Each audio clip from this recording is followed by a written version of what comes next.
Granite Peak is a resort I've always enjoyed as a child because of its size and terrain, but as I began to get older, I respected it even more for its history. It's easy to be impressed by their abundant amount of runs and high-speed chairs, but before all of that, we need to go back almost 100 years. The beginning of Granite Peak actually started in 1924 when the Wausau Kiwanis Club donated a couple of acres of land to the state. A few years and many more acres later, this would turn into Rib Mountain State Park in 1927.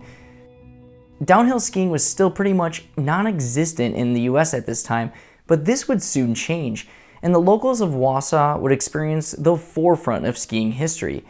By the mid-1930s, it was established that some of the land in Rib Mountain State Park would be set aside for a ski area.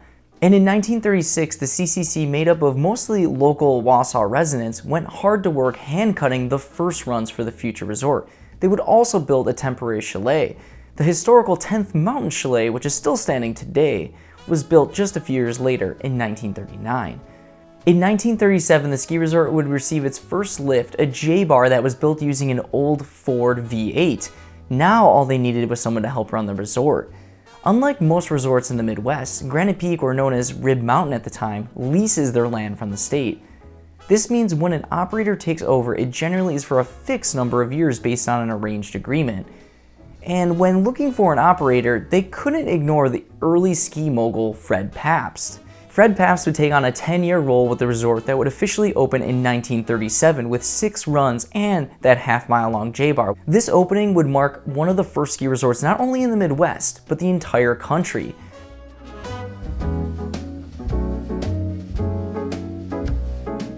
Well, when I first started, I remember the first time I went to the top.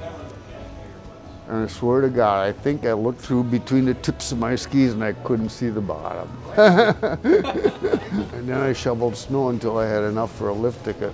Came up here and rubbed the rope till wood skis, no edges, boots with kind of square toes when I was a young kid.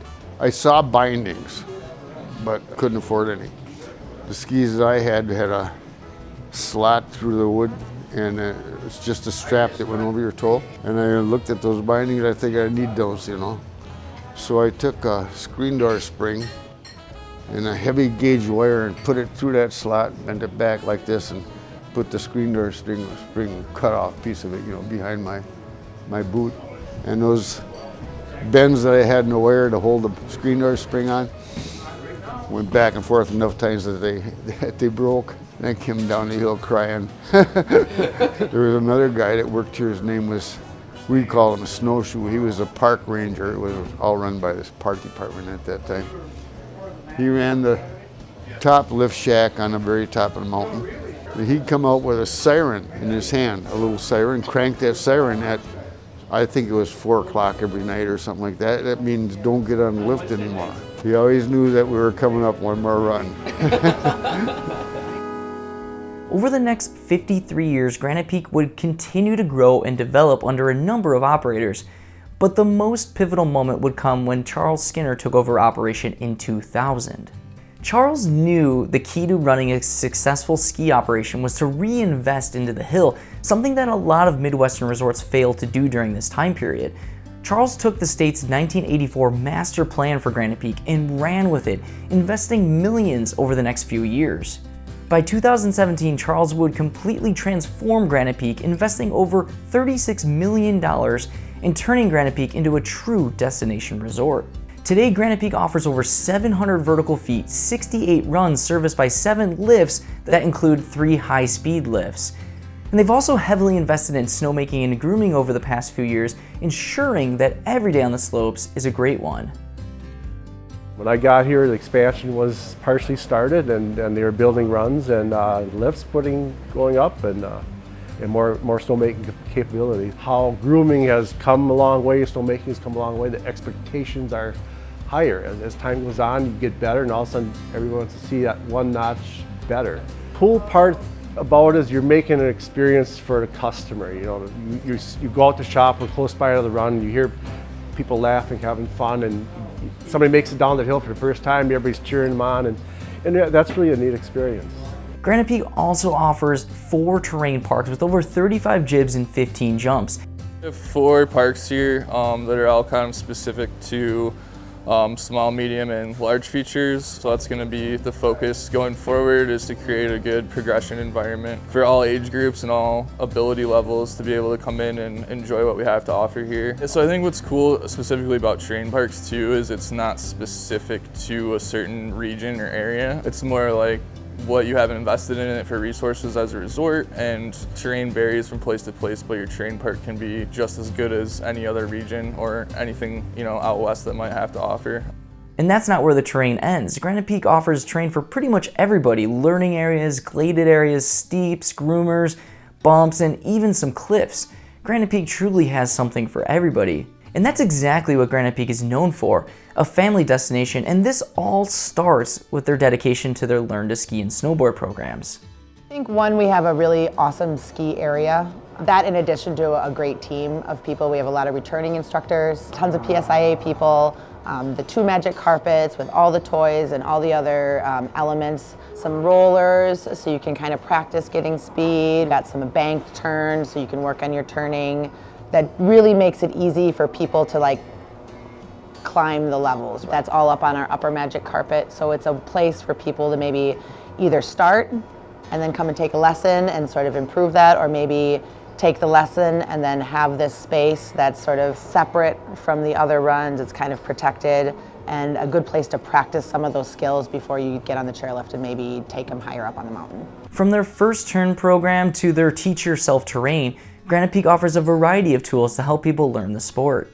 When you can take somebody who is lacking confidence and are like afraid to ski, it's not just like they don't know how to ski, but they're like maybe doing this for somebody else and they come out enjoying it for themselves and they want to do it because they like it. They had a really fun time. That's the best thing. It's awesome.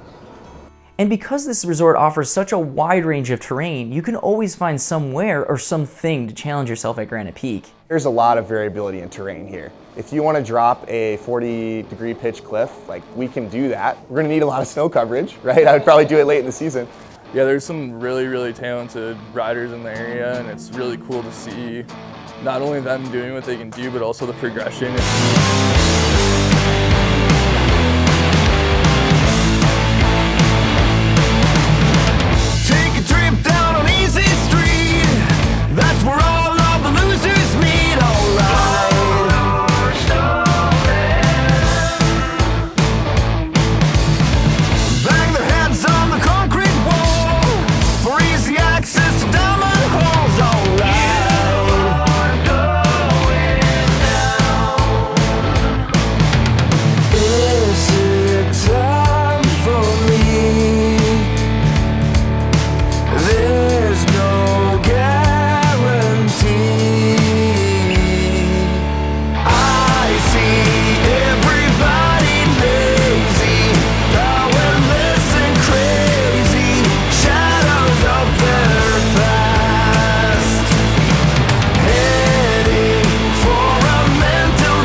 Another unique thing about Granite Peak is that it is truly a Midwestern ski town.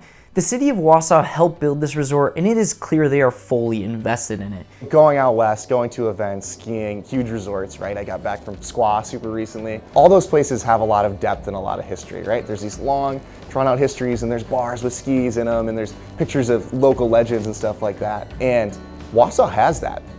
If we go down the street to Ribbound Tap House, just right down the road, there's skis on the wall, and there's skiers in there talking about skiing, and it really does feel like this town has ski culture integrated into it.